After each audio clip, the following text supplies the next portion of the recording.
Hi, this is Jonathan Gardner, and we're covering section 3.2 of An Introduction to Thermal Physics by Daniel Schroeder. So in the last section, we looked at entropy, and we saw a relationship between entropy and temperature, where now we have a definition of temperature that relies not on instruments or not on like the physical world, but actually a mathematical derivation from, first principles all the way to entropy and temperature and those concepts like that, macroscopic quantities. In this section, we're going to start looking at heat capacities to see what happens. So first, let's review really quick. So the temperature was defined to be mathematically as the partial derivative of the entropy with respect to the internal energy, inverted, keeping the number of particles and the volume fixed. And entropy, of course, was defined to be the Boltzmann constant times the natural log of the multiplicity. Well, heat capacity, if you recall, the constant volume heat capacity is defined to be the derivative of the internal energy with respect to temperature, keeping the number of particles and the volume fixed. And so there's a relationship between all of these quantities. They're all related to each other. For an Einstein solid, in the high temperature limit, where the number of energy packets is greater than the degrees of freedom or the number of ways that the oscillators, the heat capacity would be equal to the temperature derivative of the internal energy, which we calculated to be nkt in the last section. And so this is equal to just nk. And for the ideal gas, we have the heat capacity would be the temperature derivative of the internal energy, which is 3/2 nkt. So this is obviously just 3/2 nk, which is what we expected to see. So this means that everything, we've kind of come full circle back to where we expect it to be for this. Both of these heat capacities don't vary with the temperature, but as we'll see, the heat capacity must vary with the temperature, at least when we get to low temperatures. There's also a lot of exotic substances that don't behave like Einstein solids and like ideal gases, which includes many things that you're used to dealing with, and we're going to talk about those in later sections. And we'll probably touch on, I think we're touching on aluminum in this section, low temperature aluminum. One of the things to note is if we kind of drew a roadmap of how we got to here, we started with using quantum mechanics to count multiplicities, okay? And we found the multiplicity in terms of the internal energy, the volume, and the number of particles, okay? And sometimes we had some other variables that were relevant for what we found. And then what we did was we calculated S by taking the log of the multiplicity. And then we could differentiate S with respect to U, and we can find the T. Okay, and this is holding the number of particles and the volume constant. Okay, and then we can rewrite what we just found for the temperature, and we can find a new function, the internal energy, that depends on the temperature and maybe some other variables. Okay, and then finally we could calculate the heat capacity by taking the derivative of U with respect to T, holding N and V fixed. And so this was the formula that we followed. The problem is that we can only do step one for a limited number of systems, including the Einstein solid, ideal gas, paramagnets. And there's a couple others that he mentions that he knows about, but they behave very similar to the things that we've already seen. Okay, so typically we can't start from step one and go all the way to step 5 to calculate the heat capacity. However, what you can do is you can start with the heat capacity and work your way back to the entropy. And from there you can infer some ideas about the multiplicity if you wanted to. Okay. In chapter 6, he promises to show us a new way or a different way to get to step 4 so we can calculate the internal energy with respect to T. But otherwise, typically in nature or in the experimental lab or when you're actually calculating things, you can find the heat capacity rather readily, rather easily. And so you can infer information about the entropy just from that alone. Problem 3.8, I wanted to call 3.8 out. I think I might do a series on the low temperature Einstein solid and just track that problem through the various sections because each of the problems build on each other. So problem 3.8, you need to have the solution to problem 3.5, which itself relies on some solutions to previous problems. This is to calculate the heat capacity of a low temperature Einstein solid. Okay, so you should find something surprising there, something interesting at the very least. If we don't have a model of the substance that we can build and count multiplicities and then derive the entropy from that, what do? Well, we can work backwards. So we know that the temperature is defined to be the partial derivative of S with respect to U, keeping the N and V constant, and then invert that. So we can rewrite this as the change in entropy in a system is the same as the small change in the internal energy divided by the temperature. Okay? And if it's a small change in the internal energy, well, that's just the heat added plus any work done to it. And if there's no volume change, or if that's a very, very tiny amount of volume change, we can just ignore the work. And so we can rewrite that as the change in the internal energy is equal to the heat added divided by the temperature. Okay? And this will work especially well when the temperature is held constant. For instance, you have melting ice or a phase change that's going on. When the temperature is changing, we should use the better formula, ds is equal to CV times the infinitesimal change in the temperature divided by the temperature. So use the heat capacity to determine the change in the entropy as we increase or decrease the temperature. Okay? And indeed, if we want to calculate the entropy change over a larger step where the temperature is changing, the heat capacity is changing, we can use this formula. So it's the final entropy minus the initial entropy, which is just going to be the integral from the initial temperature to the final temperature of the heat capacity divided by temperature times the infinitesimal dt. Okay, and so we can use this to calculate the entropy. And oftentimes, if the heat capacity doesn't change, then this would just simplify down to CV times the integral Ti to Tf of 1 over T dt, right?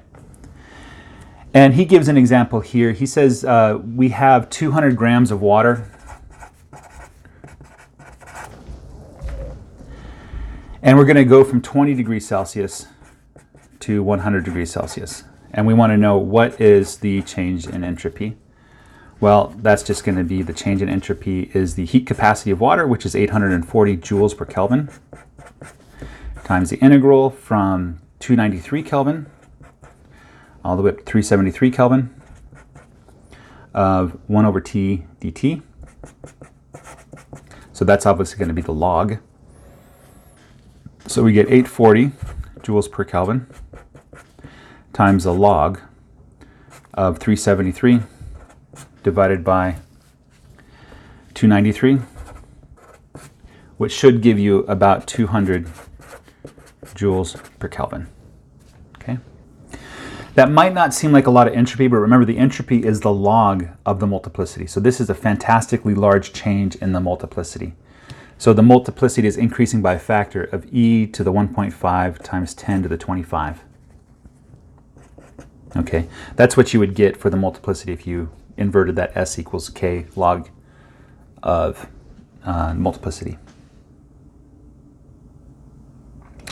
What do we get? What is the entropy at temperature equals 0? What is that supposed to be, right? Obviously, at that lowest temperature state, there's no energy in the system, and there's only one way to arrange all that energy, of 0, right? And so this should be equal to 0 because the multiplicity at t equals 0 should be equal to 1. I'm sorry, not 0, 1. And so the log of that is going to give you 0. So it should be entropy 0 at t equals 0. And this is what we call the third law of thermodynamics, is that at temperature equals 0, the entropy is equal to 0. Okay. Now, in practice, in reality, there's always some residual entropy. And this arises from multiple reasons. Okay. For instance, if you take like water and you have a crystalline arrangement of that water as it freezes, then we would have to wait for that crystal structure to reach the very bare minimum state. Okay. But once the crystal freezes in place, it's not moving anymore. And so you'd have to wait like insanely long periods of time for the crystal to actually adjust itself and correct itself to a perfect crystal. And so we just count like at temperature equals 0, as far as you can get down with water, you're going to have some residual entropy left over. Okay? And that typically is just the number of ways you can arrange those molecules. You take the log of that times k, and that's your entropy. Another type of residual entropy you might get is from various isotopes. There is an entropy of mixing these together. Now, there probably is some minimal way to arrange this such that the energy is completely at the lowest possible. But as you get close to that distribution, you'll find two things will happen. Number one, the substance will freeze, and so the particles can't move anymore. And number two is that the energy change between one configuration versus another is very small. Okay, and so there's like some leftover residual entropy there as well. Now this doesn't happen in helium because helium is a liquid, we believe, at T equals 0, right? So as you get helium colder and colder, it does not solidify. And so the two isotopes of helium, helium-3 and helium-4, they're able to separate themselves out. And so you can reach that minimal entropy state rather easily. Another kind of residual entropy, it's not really the same kind of residual entropy, but this comes from the multiplicity of the nuclear spins. Okay, so at the bare minimum energy, you're going to see that the spins should align, but there's a tiny amount of energy in here, and it generally doesn't happen that the nuclear spins actually align until you reach like extremely low temperatures, like below 1 Kelvin. So in that case, the heat capacity we measure for those substances, we're not going down to that range, so we don't actually know what is going to happen in terms of entropy as we approach that state. Okay, so it's not really residual entropy in this case, it's just we don't measure that. We just start counting at 1 Kelvin, and then we go up from there. And so that residual entropy is kind of assumed to just be 0. It doesn't exist. We're just going to start from 0. So we're going to start from a good starting point and go on from there. Now, we have calculated many substances. We've measured the heat capacities as we approach temperature equals 0, right? And there's in the back of the book, you can look that up. And oftentimes it's chemists doing these calculations, and they're not too concerned about the actual residual entropy. It really doesn't make a big difference because most of the time you're only interested in the change in entropy. You're not really interested in the total entropy. Okay. However, the observation that should be apparent is that as T goes to 0, the heat capacity also needs to go to 0. Otherwise, you're going to see that we're going to be dividing by 0 at that point, and if you include that in the integral, then everything blows up and is terrible. Okay. Thankfully, most substances that we've studied, all substances we've studied, have this behavior where as the temperature approaches 0, the heat capacity also approaches 0. Okay, and this is sometimes considered the third law. It's basically saying the same thing, that the third law, as you approach temperature equals 0, the entropy will also equal 0. Okay, so now there's problem 3.9, and this problem 3.9 you have carbon monoxide. I think there's 2 like that. I don't remember how it works. Sure, whatever. Okay. Anyway, it can arrange itself in 2 ways, right? Either it's aligned this way, it's aligned that way, and the crystal, it kind of doesn't matter. And so at the minimum energy, you're going to have a random arrangement of these particles. And so the problem 3.9 is to calculate what the residual entropy is of this. Okay? Because there's a way that a certain number of ways you can configure that. So there's a certain number of multiplicity at that T equals 0, energy equals 0 state. So with that in mind, we can start to think about entropy not as something that we derive from first principles by looking at the quantum mechanical configurations and the multiplicities and stuff like that, but rather this is a quantity that exists only because of the macroscopic properties of matter that we've observed. Okay? Originally, historically, entropy was discovered in this form. This was the original definition of entropy. The change in entropy is equal to the heat over the temperature, right? And it arose because people noticed that energy was disappearing or energy was being transformed and they couldn't get it back out. Let's talk about what this interpretation or understanding of entropy means. So we're going to skip past all the quantum mechanics, all the statistical mechanics we did, and we're just going to look at thermodynamics at a very high level. So when we have a hot object and we put that in thermal contact with a cold object, and these two things are massive, so their temperatures aren't going to change. So this one's going to maintain 500 Kelvin, and this one's going to maintain 300 Kelvin. Okay, so we know that there's going to be a heat flow Q. Okay, how much entropy is flowing?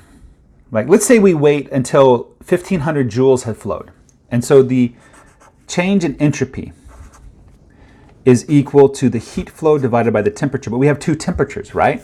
So the change in entropy for A is going to be, let's say, 1500 joules divided by 500 K. So what is that? That's 3 joules per Kelvin. So we've seen 3 units of entropy leave A. I should put minus signs here. Okay. So this guy, he has his entropy falling by 3 joules per Kelvin.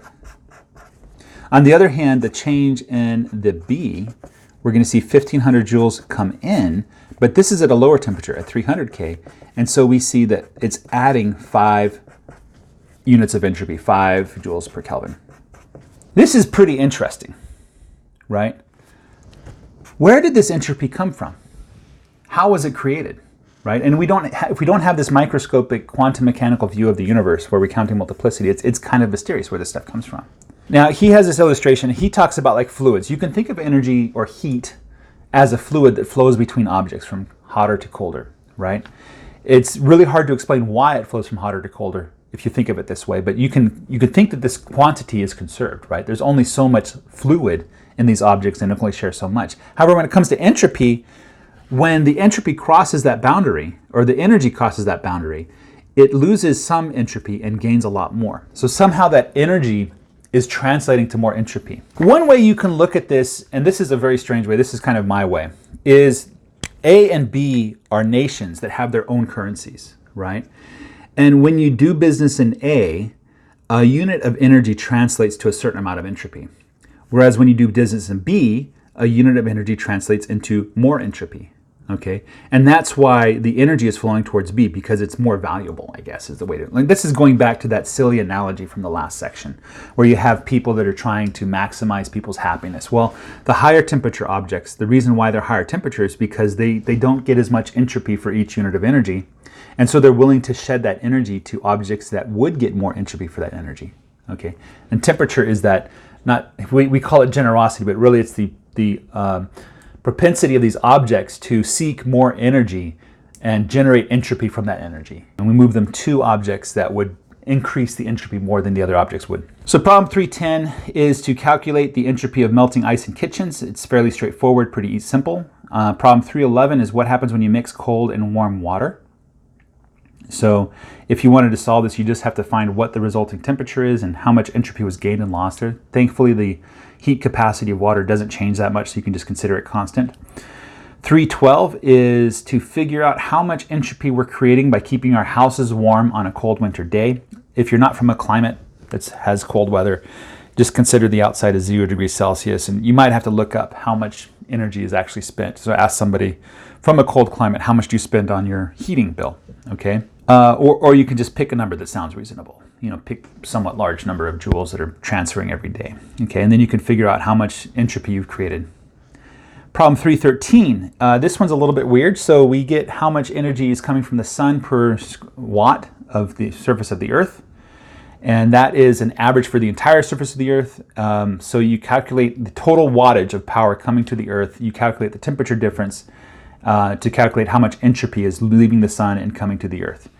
And then part B of this problem talks about grass. It says like, well, the sun is causing the grass to grow, so is the entropy really decreasing, okay, or increasing or whatever?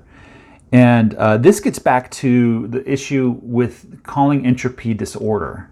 It's very difficult to get the right answer if you're just thinking of entropy as disorder, okay?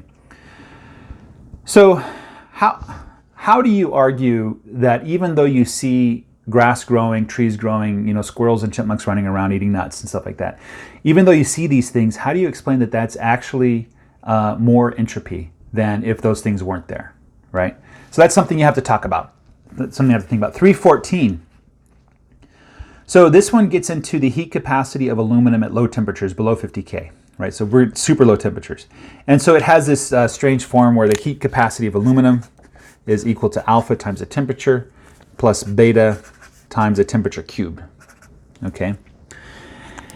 And so the idea is just to graph or just calculate what the heat capacity of aluminum is at 2 temperatures, given the A and B's. Oh, this is A and B's, not alphas and betas, I'm sorry.